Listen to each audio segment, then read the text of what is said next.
आपण पाहत आहात आपल्या हक्काचे प्रतिध्वनी न्यूज।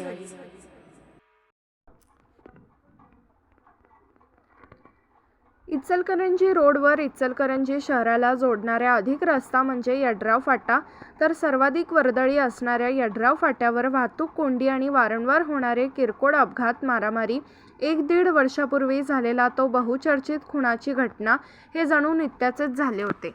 मात्र वाहतूक पोलिसांची नियमित नेमणूक आणि शिस्तबद्ध नियोजनामुळे या ठिकाणचे चित्र पूर्णपणे बदलून गेले। तर यड्राव फाटा आता मोकळा श्वास घेताना दिसत आहे। यापूर्वी सकाळ, दुपार, सायंकाळ वाहनांच्या लांबच लांब रांगा लागत होत्या। एकदा वाहतूक कोंडीत अडकले की वाहनधारकांना तासनतास मनस्ताप सहन करत तारेवरची कसरत करावी लागत होती।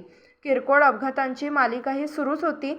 त्यामुळे या चौकातील वाहतूक व्यवस्थेवर सातत्याने प्रश्नचिन्ह उपस्थित केले जात होते। मात्र वाहतूक पोलीस कर्मचारी वैभव सूर्यवंशी व त्यांच्या सहकार्यांनी व होमगार्डनी चौकातील वाहतूक नियंत्रणाची धुरा प्रभावीपणे सांभाळल्यानंतर परिस्थितीत आमूलाग्र बदल झाला आहे। नियमांचे उल्लंघन करणाऱ्यांवर कोणताही मुलाहिजा न ठेवता कायदेशीर कारवाई केली जात असल्याने वाहनधारकांमध्ये शिस्त निर्माण झाली आहे। परिणामी पूर्वी नेहमी दिसणारी वाहतूक कोंडी आता जवळपास नाहीशी झाली असून वाहने सुरळीतपणे मार्गक्रमण करत आहेत। या बदलामुळे स्थानिक नागरिक, व्यापारी आणि वाहनधारकांनी समाधान व्यक्त करत वाहतूक पोलिसांच्या कामगिरीचे कौतुक केले आहे। यड्राव फाट्यावरील ही शिस्त कायम राहावी अशी अपेक्षाही नागरिकांनी व्यक्त केली आहे।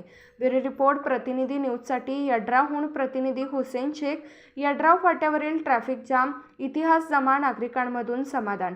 वाहतूक पोलिसांच्या धडाकेबाज कारवाईने ट्रॅफिक कोंडी गायब। आपण पाहत आहात प्रतिध्वनी चॅनल। अशाच बातम्या पाहण्यासाठी आमच्या चॅनलला सबस्क्राइब करा आणि बेल आयकॉनवर क्लिक करा।